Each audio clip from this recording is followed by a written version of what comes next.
Sin comentarios. Los miércoles a las 11 de la noche en Teatrón, con Rubén Ramos Nogueira para Emisiones Cacatúa.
Pues yo he venido hasta Madrid para charlar con gente como Susana Zaragoza y hoy estoy en su casa para hablar con ella y que nos hable pues de cosas que le están pasando, que están pasando en Madrid y para quien no conozca quién es Susana Zaragoza, este momento en el que tengo que hacer una presentación que siempre es fatal.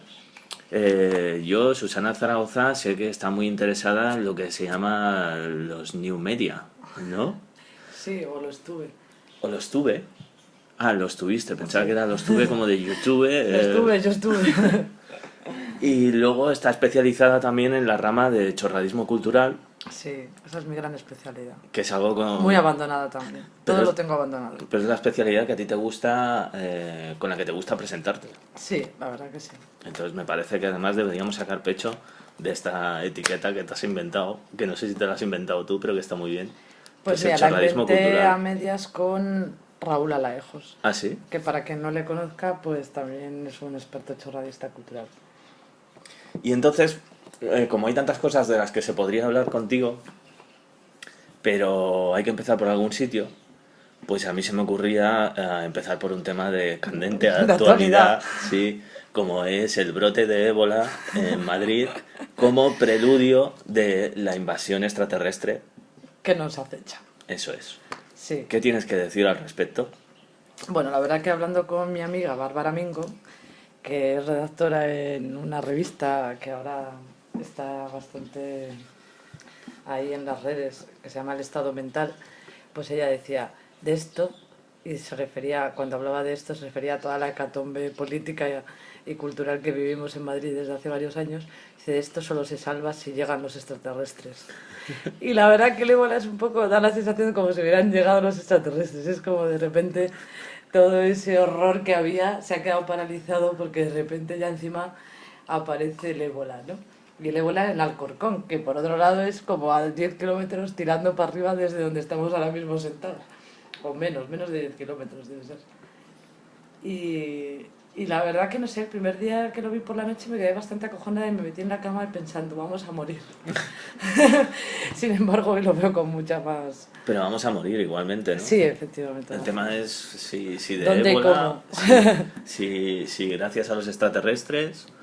Hombre, la verdad es que si vinieran los extraterrestres, sí, la verdad que las películas de ciencia ficción todas van en orden, ¿no? Entonces, ahora estamos viviendo las típicas de la pandemia que acecha y luego las siguientes serían las de...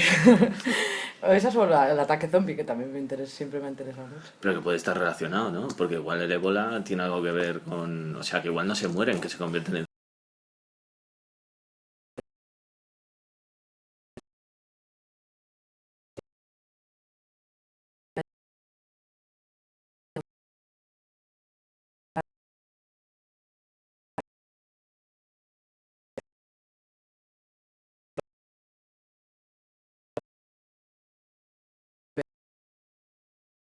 como que ya son todos un poco zombies, ¿no? Hombre, yo lo que estaba pensando es que eso, que el ébola, que veo que aquí en Madrid está creciendo, porque Sí. cada vez que vengo me recuerda más a Barcelona. Ahora en Chueca, ya en bares de toda la vida, ahí donde te servían desayunos los camareros de verdad, de Sí. pronto pues empieza a ver ahí ya el acecho zombie turístico. Sí.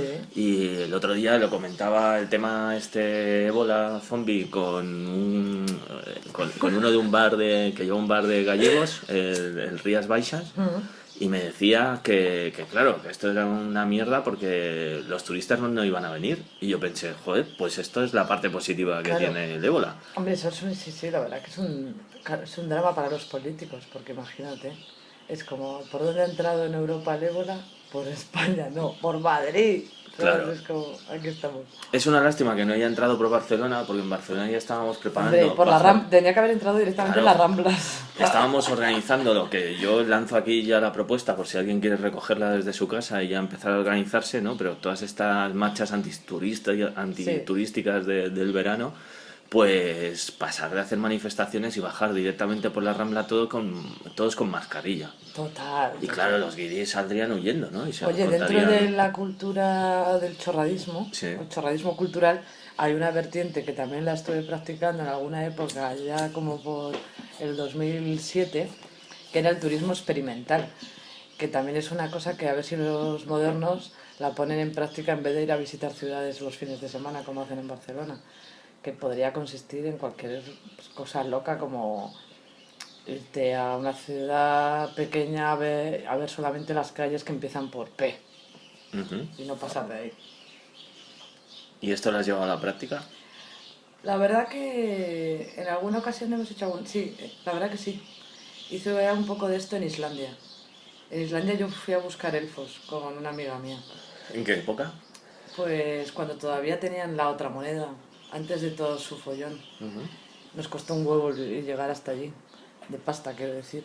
Luego alquilamos un coche y dimos la vuelta a toda la isla, pero todo nuestro objetivo era buscar elfos, porque todo esto basado en una pequeña noticia que decía que había un 80% de la población que creía en los elfos en Ah, yo Islandia. recuerdo eso. Y entonces, bueno, tuvimos la suerte de que había ahí pues mucha chicha, porque el sitio es tan increíble que cualquier rinconcito daba para imaginar al elfo y tal. Entonces, bueno, hicimos nuestros pequeños vídeos. Amigos aquí en Madrid que estaban esperando ansiosos tener alguna noticia o algún documento gráfico que constatara esa creencia. Y Pero- bueno, fue nuestro objetivo del viaje. La verdad que creo que los encontramos. ¿Encontrasteis los elfos? Sí. ¿Cómo son los elfos? Pues ¿Qué nada, son encontrasteis? como unos tipos...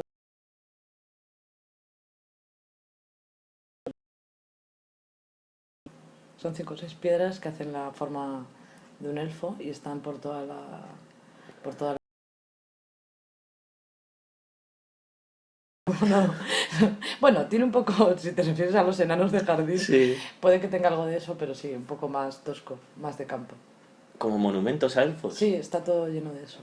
Ah, o sea, un poco como el monumento a Pujol este que van tirando y que van volviendo a poner en pie. Ostras, eso es muy bueno también, sí. ¿Podría ser que Jordi Pujol fuese un elfo catalán? Total, la verdad que sí. Un elfo catalán en el que han creído durante 40 años todos sus habitantes, sí. Si lo miras de esa manera. Pero Islandia, y lo encontrasteis antes de todo lo de la crisis y tal. Sí. Y luego ya, pues nada, abandonamos aquella historia de los elfos dentro del chorradismo y pasamos al tema de los extraterrestres, Ajá. ¿Cuándo fue eso? tecnológicos. Ya para el 2010 ya me interesó más la tecnología, no el elfo campestre. O sea, tu interés por la tecnología parte de una historia de elfos y se sitúa en el 2010. Que ahí es Pongamos cuando te que sí. fuiste a Ámsterdam a... Sí, ahí me fui a Ámsterdam a estudiar y tuve la suerte de entender que estudiar iba de otra cosa, ahí que no tiene nada que ver con memorizar y estudiar carreras absurdas. Y bueno, esa fue la verdadera, como el verdadero objeto de deseo de ir allí. Pero, más que en concreto las nuevas tecnologías. Lo que pasa es que las nuevas tecnologías, pues desde el punto de vista de los de la Universidad de Ámsterdam, pues claro, eran y redes. Entonces, pues bueno, son esas cosas, ¿no? Que luego mi padre me decía, pero tú no te has ido a Ámsterdam a estudiar un máster, no me sabes decir cómo utilizar este teléfono. lo típico. Lo típico. Y la verdad que, bueno, en realidad la cosa iba de criticar lo que pasa hoy, que son 4 o 5 años después. Ajá, o sea que visteis el futuro en Ámsterdam. Pues la verdad que yo no lo había visto, lo vi a través de los profesores que tenía. Y evidentemente estaban en los más adelantados como en otras cosas, seguramente como en lo de poner las camillas del ébola y los trajes y todas esas cosas. Y estaban en la onda y siguen en ello. Y bueno, pues aportaban como una forma de... Sí, bueno, predecían un poco qué iba a pasar con las redes, que es lo que vemos hoy, y como todo el mundo, pues eso, hoy estamos salvando al perro de la enfermera en Twitter y la gente se puede tirar 5 horas con eso. Yo no tengo tiempo, pero bueno, le echo un ojo. ¿Y qué más decían? Bueno, a mí me interesa, aparte de lo que decían, o sea, ¿realmente tú allí que ibas buscando otro tipo de educación lo encontraste? Sí, total. ¿Notaste un cambio Sí, sustancial con vamos, los... un cambio radical. Nunca había estudiado así, la verdad. ¿Y en qué consistía? Bueno, pues eso no consistía en leer y luego poner en común las cosas que leías y a partir de ahí pues escribir cosas nuevas, aportar algo nuevo y bueno, también era un reto hacerlo en inglés, por lo que también en mi caso pues siempre a veces te preocupabas más de conseguir expresar lo que querías decir que inventar nuevas cosas, pero bueno, aún así lo que hice fue escribir una pequeña tesis sobre el arte locativo y todo el tema de los mapeos. Ujú. Que ahora la verdad que sí, la verdad que dentro de todo lo que es cultura digital es un aspecto muy interesante, que tiene un poco, como podríamos decir, como dos vertientes. Por un lado está todo lo que es análisis de datos y visualizaciones, y que bueno, son muy interesantes pues para rastrear cosas, como por ejemplo el dinero público, de dónde sale, a dónde va. Y luego por otro lado están otras cosas como más enfocadas a los temas de acción o más casi escénico, que a lo mejor consiste en ponerle un GPS o una señal de seguimiento a personas y ver cómo esas personas se mueven por la ciudad y a partir de ahí crear nuevas formas o proyectos culturales que tengan que ver con el movimiento real de la gente en la ciudad o cómo el movimiento de las personas describen la ciudad de una manera diferente al que lo hacen los coches o al que lo hace la, pues yo qué sé, el departamento de planificación urbanística o lo que sea. ¿Y has tenido oportunidad luego de aplicar algo de todo eso? La verdad que sí, he hecho algunos proyectos, pero por ejemplo estas cosas que pasan, me acuerdo que monté un pequeño taller con una de estas cajas que se fueron a pique y era igual en 2010 y nadie tenía, es muy loco, pero nadie tenía iPhone, En el 2010. te lo juro. Entonces fue un fracaso en el sentido tecnológico que tuvimos que prestar nuestros propios móviles a las personas que vinieron al taller para que pudieran entender de qué iba el GPS y seguir un mapa. Y ahora pues sería como un chiste, ¿no? Decir que la gente... Pero en cuestión de 2 años de repente todo el mundo estaba conectado. Mm. ¿Y en Ámsterdam ya era otra historia? La En gente... Ámsterdam tenían, la verdad que sí. ¿Mm? Sí, en aquella época sí, en 2010. Cuando volví aquí todavía estaba la cosa por ver. Pero bueno, eso supongo que eso es como que fue cuando las empresas de teléfonos los empezaron a regalar. Claro, Ahora los tienes que pagar. ahora los tienes que pagar. Yo he pagado esta semana uno porque metí las sábanas en la lavadora y allí fue el iPhone. Cuando me di cuenta ya llevaba 10 minutos. No hubo tiempo de salvarlo. ¿Y qué haces con tu iPhone? Ver, la verdad que soy una cotilla. No estoy participando en nada. Nunca he participado en Facebook, nunca me gustó. Y de hecho no lo suelo abrir. Pero sí que me gusta en Twitter seguir un poco las cuentas que tengo, son la verdad que todas muy ligadas a la política y al activismo. A veces entonces me canso y me paso a Instagram. Y en Instagram, sin embargo, sigo otro tipo de radicalmente diferente de gente.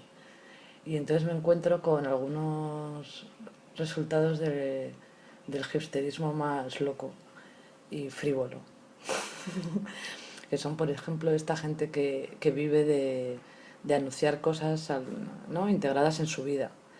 Y me parece también muy fascinante, ¿no? Estas eran las cosas que ya advertían estos profesores que tenían. Ahí están, ¿no? Y ves gente pues que tiene miles de seguidores y cada tontería que hace, pues ahí la ponen.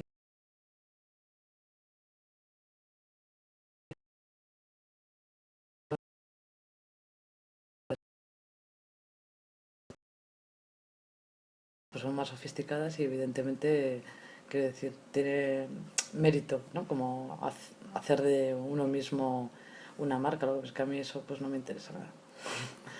Bueno, me interesa en el sentido de que lo husmeo. Hombre, yo recuerdo haber comentado contigo hace unos años que tú dejabas de seguir en Twitter a todas aquellas personas que empezaba el día y decían buenos días, Twitteros. por ejemplo. Sí, porque bueno, eso sí, es una tontería y tal, pero en el fondo es que los dos males más grandes de este país son el protocolo y la cortesía. El protocolo, no el del ébola. Me refiero a... Sí, hay como todo esto... Es que no es el protocolo, es... ¿cómo podríamos decir? El... ¿Cómo se dice cuando...? El protocolo de gente educada, ¿no? De muchas gracias. No, sí, no hablo de eso. Ser educado está genial. Me refiero a ser políticamente correcto. Eso es lo que quería decir. Entonces, bueno, a veces en ese buenos días tuitero, sobre todo al principio, ahora ya es otra cosa, venía implícito toda esa gente, ¿no? Como que de repente quiere entrar en tu vida, como hola, buenos días tuiteros, y luego a soltar sus rollos de políticamente correctos, ¿no? Pero bueno, lo bueno también de las redes es que pues esa gente, si no te interesa, la quitas y entonces sigues a los que, como quien dice, sueltan burradas nada más empezar. ¿Y esos son los que más te interesan ahora?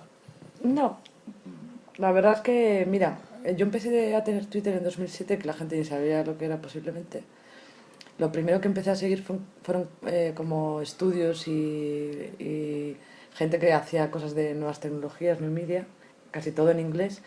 Cuando volví a España me puse a seguir a toda la trupe española, como que estaba en Twitter al principio, y ahora la verdad que tendría que hacer una limpieza exhaustiva. ¿Crees que la cosa ha ido degenerando? Sí, es como un puto bar. Pero bueno, aún así no está mal, quiero decir, pues es mi forma de ir a los bares, como no puedo hacerlo de otra manera, pues lo hago en Twitter. Pero sí. ¿Pero y por qué ha ido degenerando? Según... O sea que por... Bueno, porque por un lado está el tema de que hay enlaces interesantes de gente que hace cosas interesantes, está bien, pero bueno, pues son demasiados, no tienes tiempo, los puedes leer a veces. Yo la verdad que suelo leer, pero por lo general pues es un poco como la promoción de uno mismo, de las cosas que hace uno mismo, y luego la opinión tertuliana de lo que opinas sobre los temas del día. Pues hoy es el ébola, mañana tal, pero bueno. Pero vamos, que no era ningún problema, eso es lo que hay, el que quiera que entre, el que no, no. Sí, pero cuando tú empezabas a utilizar Twitter, aparte de eso... Era más emocionante. ¿Qué más encontrabas? ¿Pero era porque era una novedad? O sea, igual era lo mismo que ahora, pero era una novedad y por eso pareció más interesante, ¿o hay cosas que echas a faltar que ahora no encuentras? Sí, la verdad que antes encontraba cosas más interesantes. ¿Pero de qué tipo? Igual era porque estaba muy enfocada ahí en mi tesis y entonces necesitaba encontrar ciertos artículos o ensayos sobre temas que me interesaban, y al buscarlos los encontraba y la verdad que era como muy emocionante dar con algo. Pero imagino que si ahora hiciera una limpieza y volviera a buscar todo eso, sigue ahí. Claro. Luego otra cosa que me acuerdo que tú comentabas mucho también era cómo utilizaban estas redes sociales las instituciones, ¿no? Ah, aburridísimo, claro. ¿no? Que ahí supongo que enlaza con eso que estabas diciendo de lo políticamente correcto. Claro, claro. Y también de hablar únicamente de sí mismo, ¿no? O sea, como que tú eres el community manager de una institución Sí. y te dedicas a promocionar exclusivamente las cosas que tienen que ver con eso, sin prestar ninguna atención a otros proyectos que pueden estar por ahí o otra gente que está haciendo cosas que pueden ser interesantes. Sí, eso ha mejorado. ¿Tú crees que ha mejorado? Sí, creo que sí. Creo que los que se dedican a hacer eso se dan cuenta de que tienen que hablar con la gente y la cosa ya no es tan como desagradable en el sentido publicitario. Ujú. Lo que pasa es que, bueno, aún así, sí, aún así hay mucho ego. Igual ese es el problema. Mucho protocolo y cortesía y mucho ego. Claro, pero eso es un problema ya no de las redes sociales, ¿no? Ya es un Sí, problema general de... cultural. Sí. Entonces acabemos con los comisarios, acabemos con los creadores y acabemos con cualquiera que quiera contar su asunto personal. Y a partir de entonces, ¿qué? Pues creemos espacios comunes para hacer cosas que nos interesan a todos. Como por ejemplo... Pues como por ejemplo vivir, que se nos ha olvidado porque estamos ahí creyendo que hay que hacer mil cosas para poder estar en las redes y decir he hecho esto, he hecho lo otro, he hecho tal. O sea, que no es una casualidad que de repente ahora en Madrid, donde estén pasando las cosas que a mí me interesan, claro, no a los demás, no lo sé, pues tengan que ver con espacios abandonados como el campo de la cebada o como esto es una plaza o como el huerto de aquí o como el otro huerto de allá o el mercado recuperado y que de repente la cultura esté haciendo un camino como inverso al que se había hecho en los últimos años, como muy enfocado al arte contemporáneo, a la creación contemporánea y a lo novedoso y a lo alucinante que no se había visto en ningún lado y que de repente pues ahora te apetezca más ir al picnic del K2M que es un concierto en una escalera como muy agradable y sin ninguna pretensión que ir al asunto sofisticado que ibas hace 8 años, ¿no? Y en ese sentido, ¿tú crees que ahora en Madrid, que es la ciudad en la que vives, hay más de eso de lo que había hace 5 años? Uf, muchísimo más, vamos. No hay, o sea, es que no existía esto antes. De hecho, yo creo que culturalmente eso se había siempre considerado como una actividad cultural menor relacionada como con un grupo ahí como hippie que quería montar unas actividades tal. Pero bueno, efectivamente eso existía y podía ser incluso aburrido, pero al entrar de repente la gente que estaba en otros ámbitos a interesarse por toda esta parte de la cultura más participativa, donde se hacen cosas que realmente interesen y que incidan en la vida de cada uno y en la mejora de los aprendizajes no formales que tienen que ver con la cultura de los que están involucrados en esa actividad, pues de repente surgen proyectos que te das cuenta, tanto como participante, organizador o incluso espectador, pues que te atañen mucho más culturalmente que cualquier otra historia como que vas a ver pero que es ajena a ti o a lo que es tu vida cultural, que al final la vida cultural de cada uno pues es un poco lo que tiene que ver con lo que hace en su día a día y con lo que le interesa, por supuesto, ¿no? Pero sí, Que tendría más que ver con la vida. sí, claro, porque a veces bueno, a veces no, o sea, que decir, se ha desconectado absolutamente la vida de, del trabajo. Entonces, bueno, también yo me encuentro ahora en un momento en el que he tenido tiempo para pensar en ese tipo de cosas porque tengo un niño de 1 año y me he pasado 1 año sin trabajar.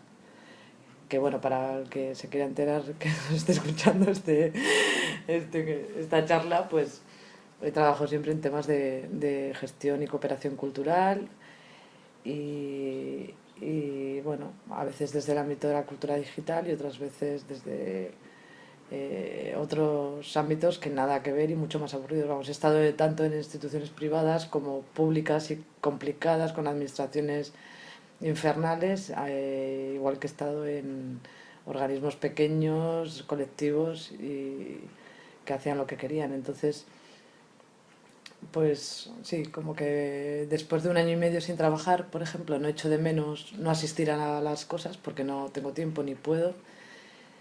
Entonces estoy como muy desconectada de lo que está pasando. No puedo ofrecer aquí ninguna pista de nada, o sí, pero bueno, la sensación que tengo es que tampoco me pierdo nada. Y sin embargo, si me apetece hacer algo cultural, tengo mucha más conexión con estos espacios de los que te hablo, que están recuperados, donde puedo ir pues con mi hijo, con mi perro, con mi chico tal, y donde paso la vida al mismo tiempo que allí pasan cosas que tienen que ver con la cultura, ¿no? Bueno, ahí salen varios temas, pero uno es este cambio que tú ves, Mm. supongo que, o sea, está relacionado también con un, un efecto post 15M, Por supuesto, claro, claro. con lo que sería el éxito del 15M, que durante ayer tenía una discusión, bueno, una conversación Sí, con gente de aquí de Madrid que decían que cuando después del 15M y de levantar la gente, de levantarse de las plazas, ya de sí, salir de allí y tal, había habido como un bajón según qué gente decir, bueno, todo esto no ha servido para nada y tal. Y al cabo de un tiempo de hablar con gente que se dedica al activismo, sí. decían, no, es todo lo Es contrario. todo lo Ahora hay contrario. más gente que nunca De hecho, motivada con esto y trabajando sí. como nunca lo hemos visto en la última época. Bueno, eso estoy totalmente de acuerdo, vamos. De hecho, el que diga que el 15M no sirvió para nada es que no se ha enterado de nada. Eh, Uno de los últimos trabajos que tuve, por ejemplo, antes de, bueno, de quedarme embarazada y toda esta época de menos trabajo, fue como organizar también unas actividades de iniciativas ciudadanas. Y bueno, no te puedes imaginar la de iniciativas ciudadanas que salieron de todo tipo y que involucraban a la ciudadanía en todo tipo de cosas, desde la bici hasta la comida. Y bueno, y al final son cosas claves, como ¿cómo te mueves por la ciudad? Pues en bici o en coche compartido, en no sé qué. ¿Cómo comes? De esto, de lo otro, y pido la comida aquí, ahora ya no compro en el supermercado, voy a no sé dónde. O sea, todos esos cambios en la forma de vida, eso es lo más, o sea, es una cosa, eso sí que es la verdadera revolución. Y ahí es donde se empieza, lo que es que hay un camino muy largo que hacer, evidentemente. Entonces, cuando hay una implicación entre lo cultural y esas formas nuevas que son políticas, evidentemente, y son revolucionarias porque cortan con todo lo anterior, pues ahí es donde está el cambio y el cambio va a venir. No sé cuándo, pero va a venir, claro que va a venir. Pero ves cercano o lejano. Bueno, más que como que sea una cosa ahí que te llega, como el ébola, pues es una cosa como que se va haciendo poco a poco y que tiene un largo camino, porque es que en realidad algo que comentábamos otro día tú y yo también, como cómo mueven todo, pues no es nada fácil, ¿no? Porque están anclados en muchas cosas, en la forma de moverse, o sea, quiero decir que igual que unos van en bici, otros siguen yendo en coche y te atropellan si puedes, ¿no? Entonces, pues al final va de crear como formas que se impongan sobre las anteriores. Y bueno, pues eso se hace poco a poco, pero vamos, desde luego yo lo que sí que creo es que no hay vuelta atrás, por un lado, y, y que el cambio es que, o sea, es prácticamente natural. ¿Y no O crees a sea, veces que, bueno, a mí me pasa que es como una ilusión de que no dejamos de vivir en un microcosmos en el que vemos todos esos cambios, pero que luego a la sociedad en su conjunto está como lejos de afectarle?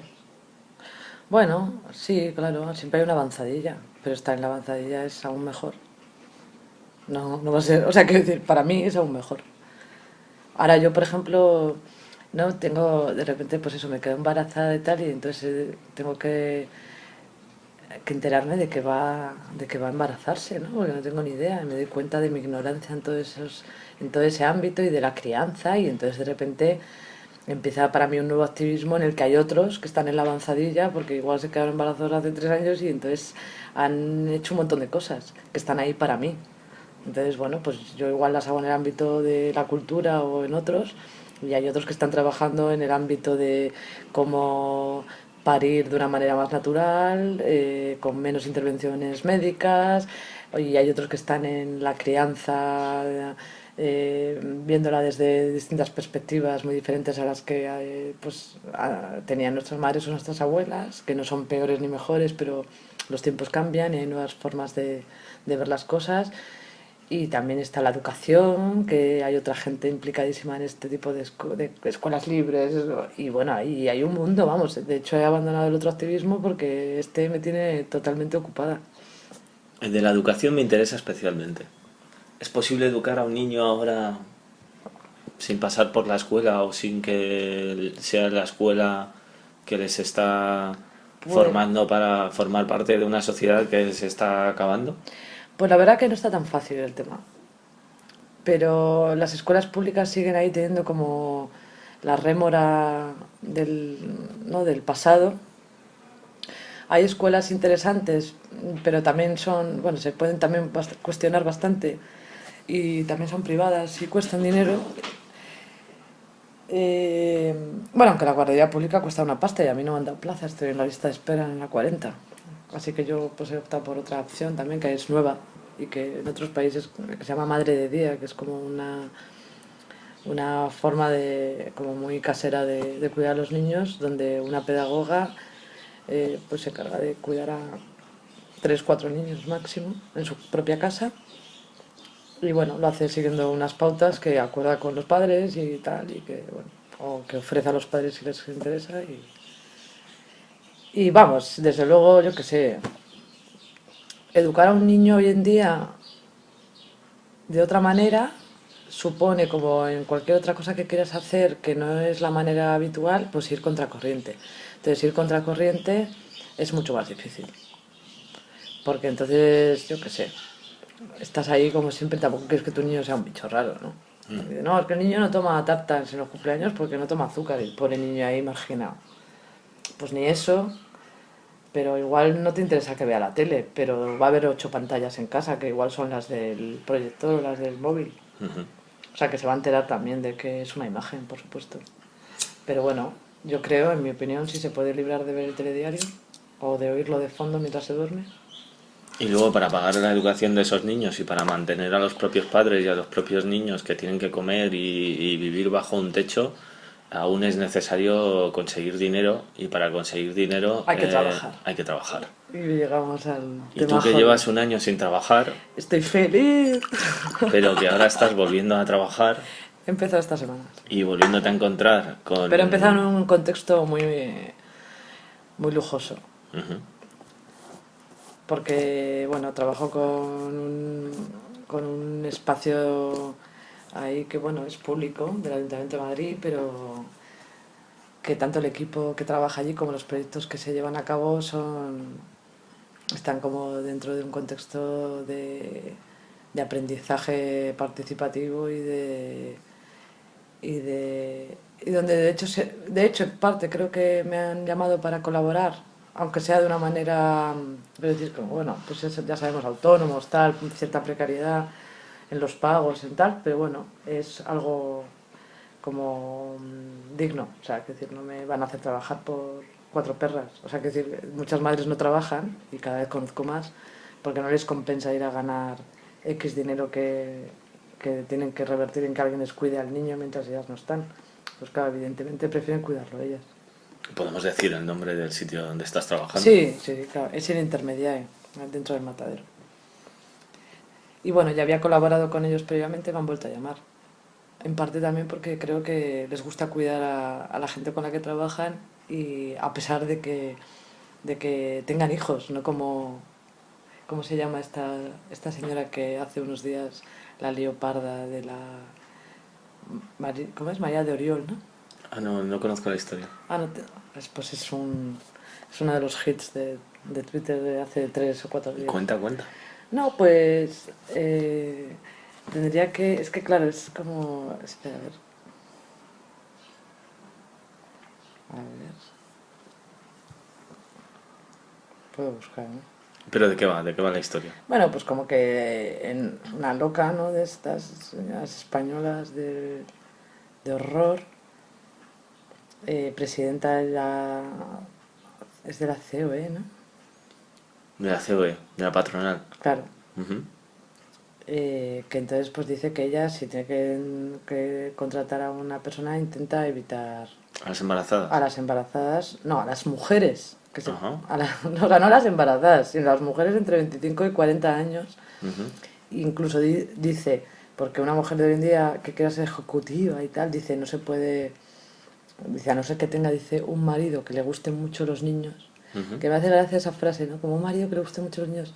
Está describiendo como a un tipo de hombre que es justo, supongo que como lo contrario de su marido, o de los hombres que la han educado, han estado en su entorno cuando era pequeña, ¿no? Es como, parece como que lo desprecia, ¿no? Un hombre de esos que le gustan los niños y tal. O sea, que si quieres trabajar y eres mujer y quieres tener alguna posición de responsabilidad, Sí. supongo, algo así, entonces tienes que renunciar a tener niños. Sí, O tener un marido que le gusten mucho los niños. sí, o ser rica como ella y que tener una filipina o 3 en casa, ¿no? Que te cuidan a los niños y te organizan la vida. Porque esta señora tiene hijos, ¿no? Parece ser que tiene 5 o 6. Pero debe ser como aquella ministra Mato, ¿no? ¿Era? Sí, justo. Ana Mato, ¿no? Oh, mira, aquella Que ministra, decía que todavía es la es la primera... ministra del ébola, ¿no? Claro, la ministra del ébola. Que esta es la que decía que el mejor momento del día era cuando vestían a sus hijos. Sí, los ponían todos iguales. Ujú. Mira, dice, ha firmado este jueves esta señora, que es la presidenta del Círculo de Empresarios, perdón, Mónica Oriol, que prefiere contratar a una mujer de más de 45 o de menos de 25 años para evitar el problema de que se quede embarazada. El problema. Entonces, claro, pues sí, bueno, pues eso, tienes un hijo y te das cuenta de que esto es lo que pasa en este país, claro. Porque en otros países como Francia han hecho recortes y entonces han dejado la baja de maternidad en 18 meses y aquí estamos en 4. Y así todo. Pero sí es muy complicado, desde luego. Si eres madre, trabajar o seguir... y ya no solo trabajar y que te quieran contratar y toda esta mierda como de los dinosaurios. Lo que es difícil también es como aguantar la precariedad. Porque la precariedad que se aguanta de soltero, ya con hijos no te la puedes aguantar, ¿sabes? Y entonces, ¿qué? Porque para mucha gente, cuando uno tiene hijos, es el momento como de la rendición, ¿no? O sea, que mucha gente utiliza el tema tengo hijos como un argumento de peso para decir, bueno, es que yo, pues yo qué sé, no puedo ir a la huelga o no puedo hacer esto, claro. me tengo que prostituir más y bajar la cabeza porque tengo hijos. No, Y lo es que como hay un que hacer lo argumento. contrario, hay que arremolinarse bien juntitos todos los que estamos en la misma y empezar a empujar. Es la única opción. Y empezar a mejorar nuestras condiciones y por otro lado, pues cambiar también en la medida que se puede y poco a poco pues las formas en las que nos implicamos con el trabajo, ¿no? Creo que hemos sido muy esclavos, en parte engañados, o yo por lo menos me considero que he trabajado una pasada, vamos, mucha concentración en todo eso. Por eso ahora mismo, la verdad que... Bueno, es ese tópico, ¿no? De que en España no se trabaja, cuando en realidad está uno más secuestrado que en ningún Claro, otro país pero es un del norte de secuestro. Europa. Pero el trabajo es un secuestro como en dos aspectos. Por un lado es un secuestro del que no puedes salir porque si no no tienes dinero para pagar todas las mierdas, tal. Pero por otro lado es un secuestro personal y vital porque ves a la gente en los trabajos como haciendo las horas sin en realidad igual tener tanto que hacer o teniendo demasiado que hacer. Entonces hay ahí una serie de desajustes que son los que hay que resolver. Y claro, bueno, yo no tengo la llave para eso, evidentemente. Pero desde luego, como te conformes con eso, pues la llevamos cruda. Y acaba siendo un zombie, ¿no? Y volvemos al Claro. principio de la conversación. Total. Y vas por la calle viendo solo zombies. Hmm. Y entonces, ¿qué hacemos? Porque tú defiendes la tesis o el deseo, o ya no sé cómo llamarle, pero que es algo compartido, que yo también comparto, aunque, bueno, voy a decir lo que es, de no trabajar, de abolir el trabajo o algo así. Y esto es algo que yo comparto con mucha gente, pero que luego cuando nos podemos hablar en concreto del tema, cada uno pues está pensando en una cosa también. Claro. Porque qué es trabajo, qué no es trabajo, y cuál sería la solución, renta básica... Hay muchas soluciones, claro. La renta básica, bueno, si está ahí en un país progresista o en un país moderno, es una opción, desde luego. y no estaría nada mal. ¿Pero crees que es algo sostenible en España? Bueno, los de la renta básica defienden que es absolutamente sostenible. Yo la verdad que no me lo he leído en profundidad. A mí siempre me pasa lo mismo, un día tendremos que leerlo en Sí, profundidad. justo, para enterarnos de si es posible o no. Pero yo creo que sí que es posible, evidentemente. Yo creo que una cosa que defienden los de la renta básica, y aquí me meto en un terreno que no conozco en profundidad, es que ellos dicen que actualmente en España la cantidad de dinero que se dedica a subsidios, ya sea paro, ya Claro. sea pues bajas por maternidad o Dependencia o lo que sea. sí, sí, dependencia, y luego también pues esto que te dan cuando ya se te ha acabado el paro, que no sé cómo se llama.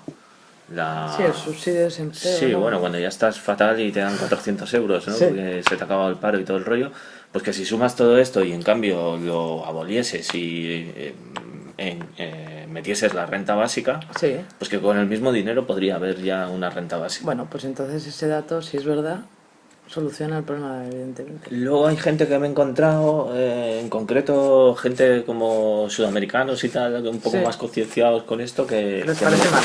No, que me decían que, bueno, pero el dinero tiene que salir de algún lado, ¿no? Y entonces, en el fondo, si el Estado consigue ese dinero en España y nadie está trabajando, Sí. eso quiere decir que ese dinero es fruto de la explotación de otros estados y de otras gentes. Bueno, mira, hay por ejemplo, también igual hablo de más, pero bueno, tal y como lo leí en su día, por ejemplo en Alemania, la gente trabaja por porcentajes, que eso es un método que yo creo que tiene bastante sentido. Entonces, hay gente que está muy interesada en trabajar porque quiere formarse, tiene una carrera y que están dispuestos a darlo todo, como lo hicimos a lo mejor tú y yo hace 15 años. Entonces esa gente dice, yo quiero trabajar un 100% y cobrar el máximo de sueldo. Pero luego te encuentras gente que a lo mejor con 30, 40 años, por otras razones, necesita más tiempo para dedicárselo a quien sea, porque también no es solo los cuidados de la familia. Hoy en día, por ejemplo, si tú tienes un hermano, un amigo o alguien con un problema, que a lo mejor ese problema son 2 meses o 3 meses, que realmente te gustaría dejar de trabajar para atender ese asunto y ayudar. Y entonces ahí nos metemos en la política de los cuidados, que es una de las cosas que más me interesan también, dentro de lo cultural. Y bueno, hay referencias, pues Copylove de Cemos, el Festival de Sevilla, y bueno, hay muchas cosas en ese sentido, y de hecho que ahí es donde la cultura y la vida tienen como esa conexión que te digo que es lo que más me interesa. Pues tú en Alemania pues puedes decir, no, yo es que ahora quiero trabajar un 40% durante estos próximos 6 meses o durante el año y medio siguiente, porque estoy haciendo un curso de lo que sea. Pues de eso va una sociedad desarrollada también, ¿no? De que la gente que además está formada para poder disfrutar de todas las cosas que conoce, que sabe, que puede hacer, pues las puede disfrutar, ¿no? Que esté ahí como esclavizado en un horario del infierno que no le permite vivir de lunes a viernes y entonces el sábado está agotado y tiene que descansar. Este rollo también de trabajar 5 días a la semana también es absurdo. Se puede hacer el trabajo en 4, estoy segura, o en 3. Pero entonces para eso tendría como que haber una reestructuración, claro. Sí, igual es que ya me meto en un tema medio utópico, pero esto de Alemania es real, o sea, la gente hace eso. Entonces, ¿qué pasa? Tú en un hospital tienes un porcentaje de gente que trabaja al 100, otros al 80, y ahí se va reduciendo el sueldo, evidentemente, claro. Pero bueno, es una opción que tienes, por lo menos. Aquí no es así. Aquí los curros son como son, con estos horarios, además que son mediterráneos y que encima nos impiden como poder disfrutar de un rato largo en casa con el plan que tengas, o de un rato largo para hacer otras cosas que no sean trabajar. Y la verdad que en mi entorno general la gente, pues nada, igual llegan a trabajar a las 10:30, que no es muy pronto, pero llegan a su casa a las 10 de la noche. Porque claro, todas las cosas culturales luego son por la tarde, noche. Y eso, bueno, pues al final, ¿qué hace? Pues que, claro, al final tu pareja es tu compañero de piso, que le ves ahí cuando llegas por la noche y le dices, ¿qué tal?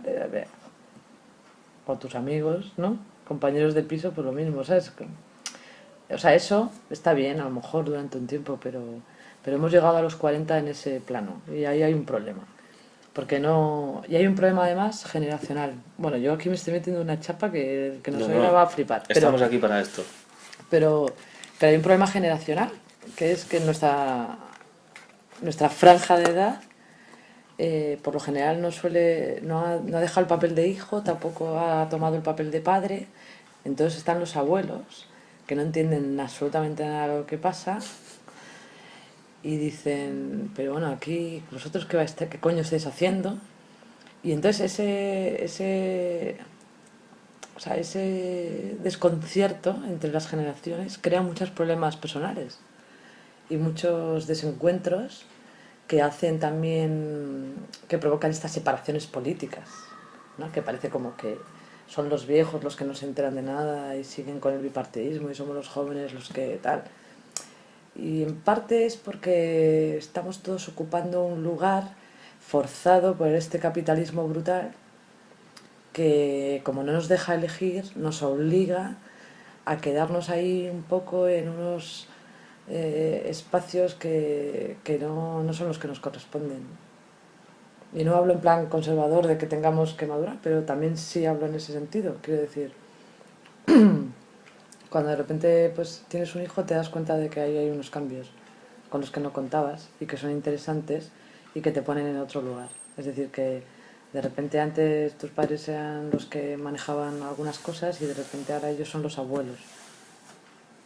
Y ese cambio que parece así como normal no es mucho más fuerte de lo que parece. Y luego yo veo como que hay una presión por justificarse, ¿no? O sea, como que tienes que estar justificando todo el rato lo que estás haciendo ante la generación de... Más mayor. Sí, porque como no lo entienden, no les encaja con lo que Claro. están acostumbrados, ¿no? O sea, tú tenías que trabajar. Tú tenías Sí. que trabajar un trabajo de 40 horas y entonces llevar tu sueldo a casa y eso, si no haces eso, Sí. tienes que justificarte de alguna manera de que lo que estás haciendo, la alternativa que tú propones, pues puede cumplir con las expectativas que se espera de ti, ¿no? Que es que pues te alimentes Sí.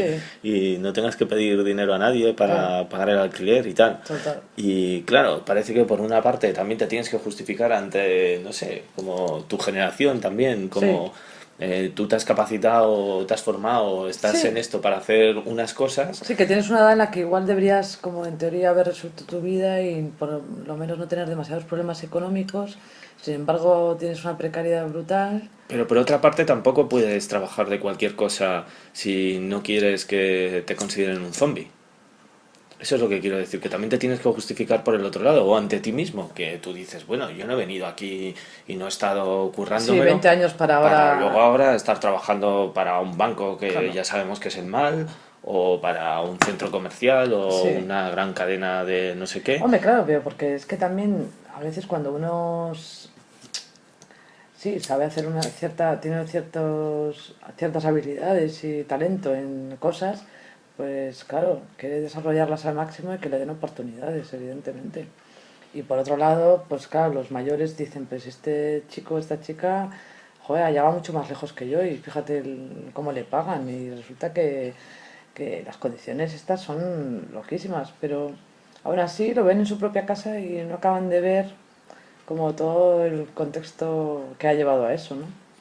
Y yo lo que veo es que estamos hablando desde la generación esta que estamos llegando a los 40 o que se puede aplicar a los que Sí. tienen 30 y pico y tal, o a los que han pasado un poco los 40, pero estos, a pesar de todo, me da la impresión de que aún, por lo que sea, por la experiencia, por el recorrido, pues igual tienen ciertos contactos o cierta red que aún son capaces de tirar adelante. Pero yo veo a la generación de los 20 que pueden ser nuestros hermanos, Sí. quiero decir que piensan como nosotros o que están en el mismo rollo, pero que ni siquiera han tenido tiempo de crecer en un periodo en el que hayan podido crearse esta mínima red. Entonces no han podido ni debutar. Sí, justo, ese es el problema de No los han debutado. veinteañeros, no han debutado, pobres. Y entonces tú los ves con un talento enorme y que podrían estar haciendo cosas enormes y que muchos, a pesar de todo, lo están haciendo, pero mantenidos por sus padres Claro. o algo así. Sí, Y pues eso por es insostenible. Claro, sí, sí.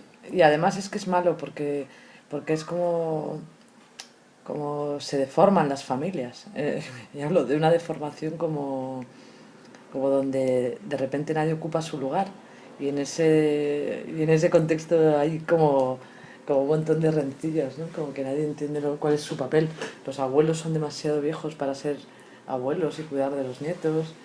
los padres con los hijos son demasiado mayores pero no tienen dinero para mantener sus familias, los más jóvenes deberían estar como explorando de forma más autónoma y están ahí como llegando a casa a cenar, ¿sabes? Porque no tienen un duro. Pero esto es un análisis de la situación y es un análisis de la situación catastrofista, pero porque realmente seguramente es una catástrofe. Sí. Pero a mí me interesa, seguramente esto es necesario en esta Sí, nos ha tocado pequeña esto, revolución, claro, o claro, llámale claro. como quieres, en este cambio de nuestra sociedad. El tema es, si no queremos esto, si lo que nos gustaría es vivir sin trabajar, Sí, ¿cómo nos imaginamos eso? Por ejemplo, eh, yo lo que veo es que mucha gente que ha tomado la opción de decir, vale, yo no quiero trabajar para una multinacional, yo quiero trabajar en lo que a mí me apetezca, y incluso ha llegado a construirse un sistema, o sea, una vida laboral en la que puedes subsistir sí, de manera precaria si quieres, pero bueno, puedes subsistir con esto.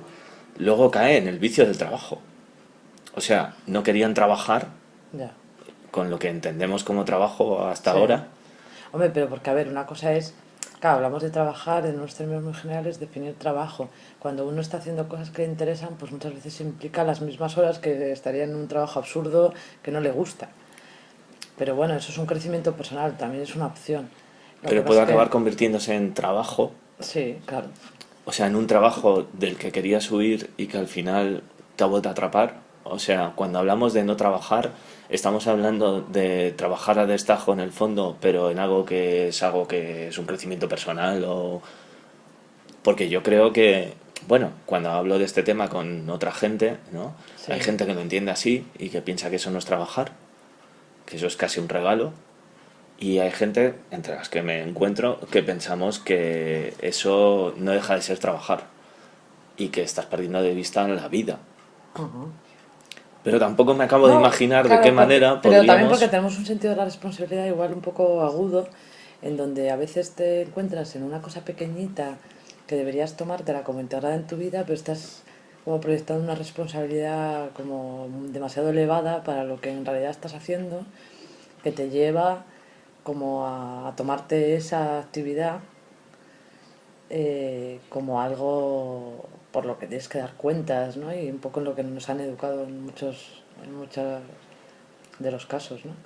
Y entonces acabas angustiado y ahí empiezan como los agobios y aunque sí, pues te ves eso, que tienes que estrenar una obra que te van a pagar 1.500 euros y con eso y lo has preparado durante 5 meses y estás ahí como pasándolo fatal y sufriendo porque quieres hacerla lo mejor posible, pero bueno, hacer las cosas lo mejor posible es guay, o sea, es algo que está fenomenal. El problema es que a veces ahí yo creo que patinamos y entonces te empeñas como en la perfección cuando el sistema que te contrata o que te permite hacer eso no va en sintonía con eso, ¿no? Entonces acaba, al final que acaba siendo una cosa como descompensada que se convierte en trabajo chungo, aunque sea bonito y aunque te interese, y eso es la precariedad.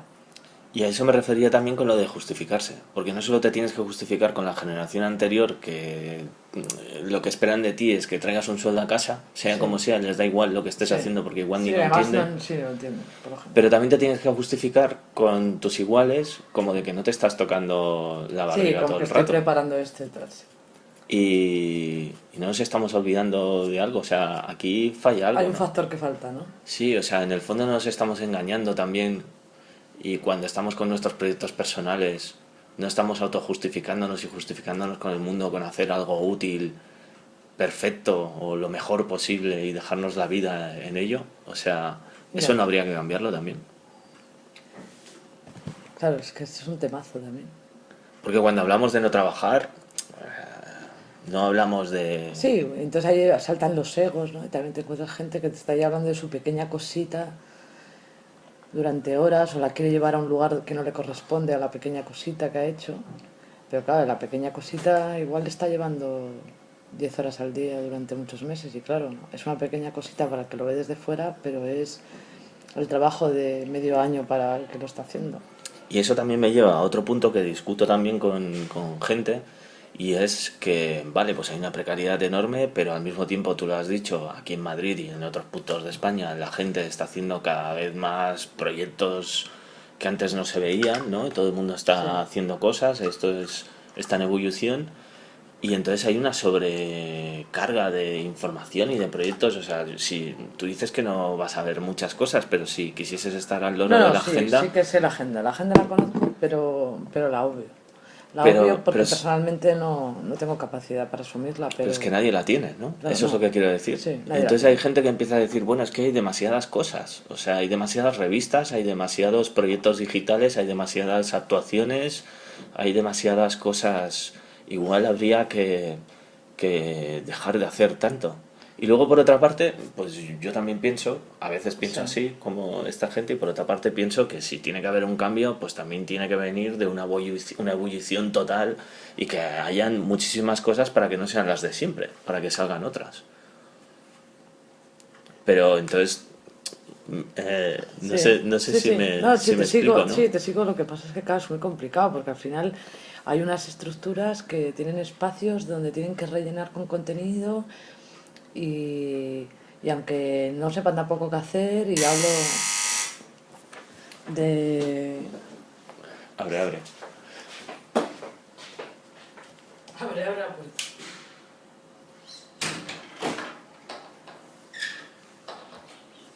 ¿Es la familia? Sí. ¿Lo tenemos que dejar? No, podemos seguir. No sé cuánto llevamos. Llevamos casi una hora, ¿eh? Qué Con la chapa. tontería. Claro. No, pero está guay, ¿eh? No, hola, tenía que contar un poquito.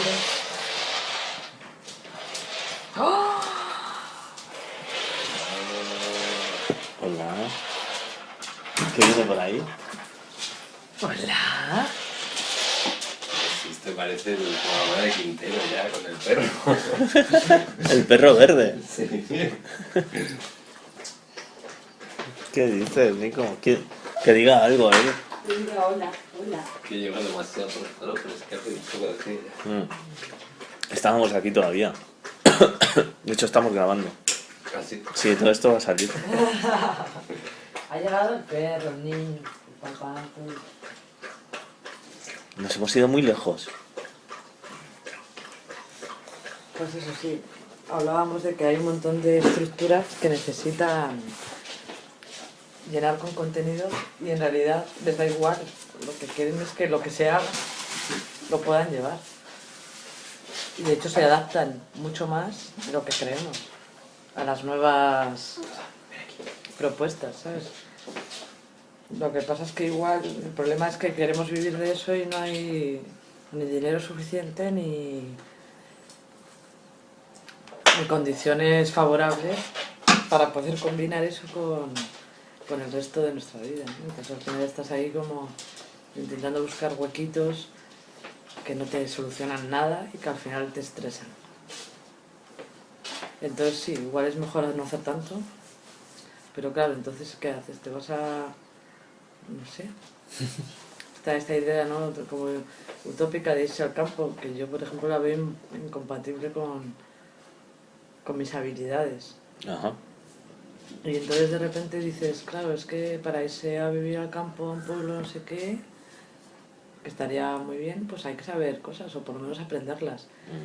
Por eso están muy bien todos estos proyectos que de repente aparecen donde te enseñan a cultivar, donde te enseñan... O sea, no es una casualidad que todo vaya aislado y que esa vuelta como a otras formas de vida más sencillas sean ahora como la parte central del pensamiento y la acción cultural, ¿no? Entonces de repente pues te ves como queriendo aprender a comer mejor, queriendo aprender a cultivar tu propia comida, intentando construir tus propios muebles, intentando... También creo que, por ejemplo, una cosa que hemos tenido mucha facilidad respecto a la generación anterior a nosotros, a las generaciones anteriores, es que somos capaces de vivir con mucho menos. Pero con mucho menos... Bueno, no todo el mundo, evidentemente, claro. Pero mucha gente sí. Bueno, pero ellos también fueron capaces, ¿no? Antes. Sí, Lo que pasa es que aspiraban a tener todas esas cosas que no tenían. Nosotros aspiramos a quitarnoslas de encima. Entonces es como un sentido inverso, ¿no? O sea, quiero decir, como que igual que ellos aspiraban a tener unos electrodomésticos, nosotros aspiramos a no comprarlos nunca y que nos los proporcione la casa que alquilas. O a tener cada vez menos... Y no sé, pues como que al final esas cosas, o sea, que no... que son importantes, o la crianza de los niños de repente tiene un sentido como mucho menos de gasto. La gente no, ya ahora, por ejemplo, o por lo menos en mi círculo, la gente no se lía ahí a comprar trastos para un niño cuando van a hacer, todo lo contrario. Se necesitan cosas, por supuesto, pero se prestan. Y yo he usado un montón de cosas que luego les he pasado a otros y que me las han pasado a mí, y yo he compartido un coche entre 6 parejas durante algún tiempo, y el que cogía le daba una mejora mínima y lo aparcaba en el sitio que se podía aparcar y cosas así.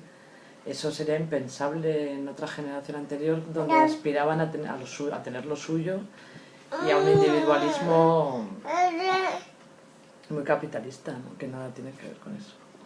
Pero bueno, es un poco darle vueltas a cosas que seguramente todos los que nos están oyendo ya han pensado y que ya saben, pero ahora mismo, por ejemplo, ya que me has ofrecido este encuentro y que a mí me encantaba charlar contigo, pues yo encantada, pero vamos, que no voy a aportar ninguna pista sobre las novedades culturales.